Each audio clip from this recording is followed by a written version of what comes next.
Chapter 4. Strange enough, my uneasiness mounted during the course of the following morning. Accustomed as I was to the human curiosities, to the often incredible characters and unusual sights to be encountered on the nocturnal walks I took about Providence, the circumstances surrounding the Poe-esque Mr. Allan and his brothers were so outre that I could not get them out of mind. Acting on impulse, I took time off from my work that afternoon and made my way to the house on the knoll along the Seekonk, determined to confront my nocturnal companion. But the house, when I came to it, wore an air of singular desertion. Badly worn curtains were drawn down to the sills of the windows, in some places blinds were up, and the whole milieu was the epitome of abandonment. Nevertheless, I knocked at the door and waited. There was no answer. I knocked again. No sound fell to ear from inside the house. Powerfully impelled by curiosity now, I tried the door. It opened to my touch. I hesitated still and looked all around me. No one was in sight. At least 2 of the houses in the neighborhood were unoccupied, and if I was under surveillance, it was not apparent to me.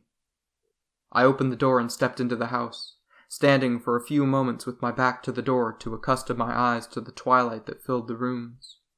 Then I moved cautiously through the small vestibule into the adjacent room, a parlor sparsely occupied by horsehair furniture at least 2 decades old.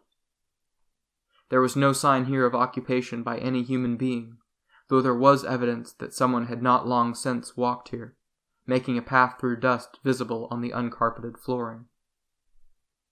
I crossed the room and entered a small dining room, and crossed this, too, to find myself in a kitchen, which, like the other rooms, bore little sign of having been used, for there was no food of any kind in evidence, and the table appeared not to have been used for years. Yet here, too, were footprints in substantial numbers, testifying to the habitation of the house, and the staircase revealed steady use as well.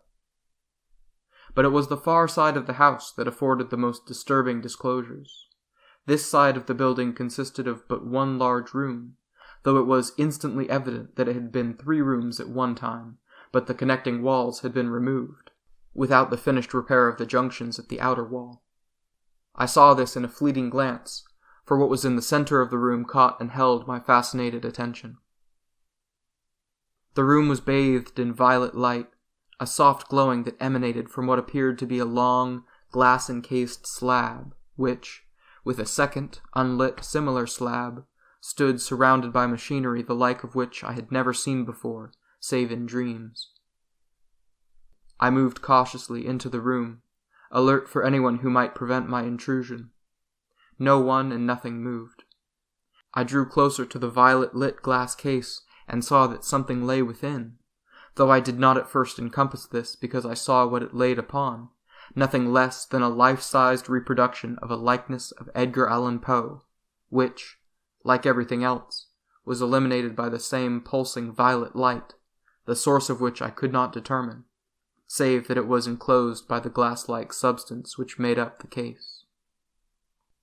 But when at last I looked upon that which lay upon the likeness of Poe, I almost cried out in fearful surprise, for it was, in miniature, a precise reproduction of one of the rugose cones I had seen only last night in the hallucination induced in my home on Angel Street. And the sinuous movement of the tentacles on its head, or what I took to be its head, was indisputable evidence that it was alive. I backed hastily away, with only enough of a glance at the other case to assure myself that it was bare and unoccupied, though connected by many metal tubes to the illuminated case parallel to it.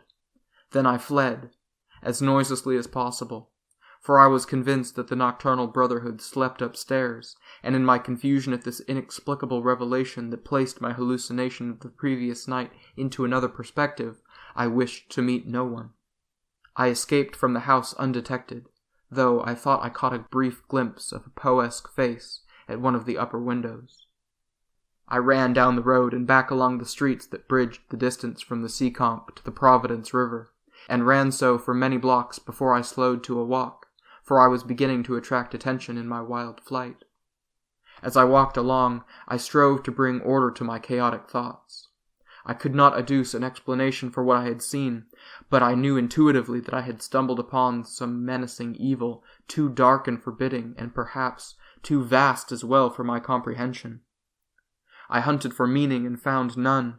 Mine had never been a scientifically oriented mind, apart from chemistry and astronomy, so that I was not equipped to understand the use of the great machines I had seen in that house ringing that violet-lit slab, where that rugose body lay in warm, life-giving radiation. Indeed, I was not even able to assimilate the machinery itself, for there was only a remote resemblance to anything I had ever before seen, and that the dynamos in a powerhouse. They had all been connected in some way to the two slabs and the glass cases, if the substance were glass, the one occupied, the other dark and empty, for all the tubing that tied them each to each. But I had seen enough to be convinced that the dark-clad brotherhood who walked the streets of Providence by night in the guise of Edgar Allan Poe had a purpose other than mine in doing so. Theirs was no simple curiosity about the nocturnal characters, about fellow walkers of the night.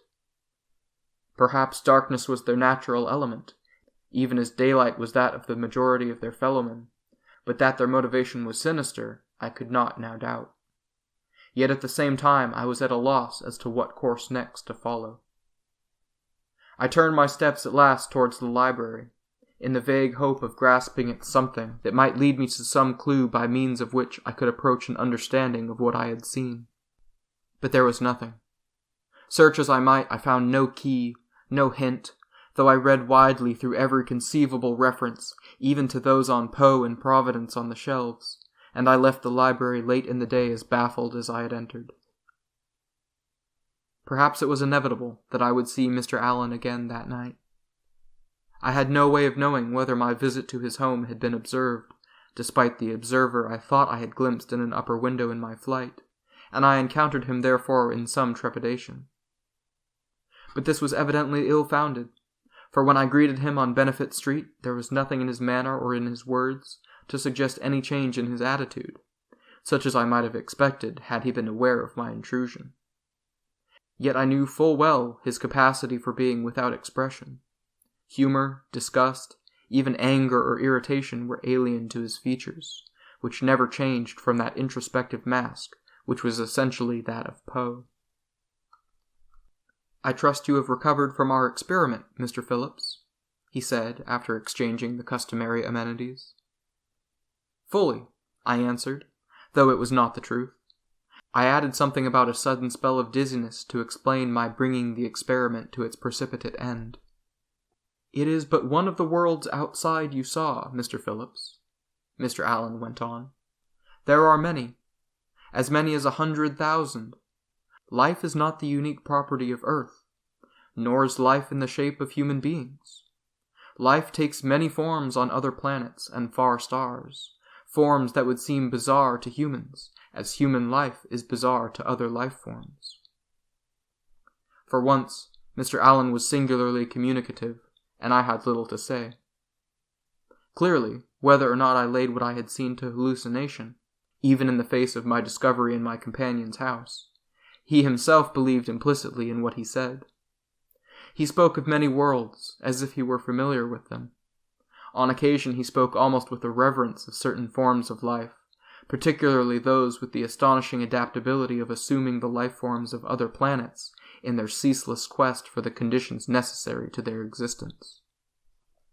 "The star I looked upon," I broke in, "was dying." "Yes," he said simply. "You have seen it?" "I have seen it, Mr. Phillips." I listened to him with relief. Since it was manifestly impossible to permit any man sight of the intimate life of outer space, what I had experienced was nothing more than the communicated hallucination of Mr. Allan and his brothers. Telepathic communication, certainly, aided by a form of hypnosis I had not previously experienced. Yet I could not rid myself of the disquieting sense of evil that surrounded my nocturnal companion, nor of the uneasy feeling that the explanation which I had so eagerly accepted was unhappily glib. As soon as I decently could, thereafter, I made excuses to Mr. Allan and took my leave of him. I hastened directly to the Athenaeum, in the hope of finding Rose Dexter there, but if she had been there, she had already gone. I went then to a public telephone in the building and telephoned her home. Rose answered, and I confess to an instantaneous feeling of gratification. "Have you seen Mr. Allan tonight?" I asked. "Yes," she replied, "but only for a few moments. I was on my way to the library." "So did I." "He asked me to go to his home some evening to watch an experiment," she went on. "Don't go," I said at once. There was a long moment of silence at the other end of the wire. Then, "Why not?" Unfortunately, I failed to acknowledge the edge of truculence in her voice. "It would be better not to go," I said, with all the firmness I could muster. "Don't you think, Mr. Phillips, I am the best judge of that?" I hastened to assure her that I had no wish to dictate her actions, but meant only to suggest that it might be dangerous to go. "Why?"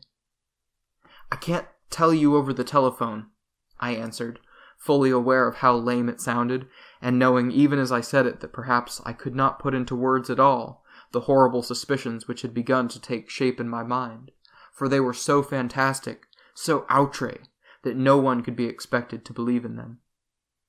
"I'll think it over," she said crisply. "I'll try to explain when I see you," I promised.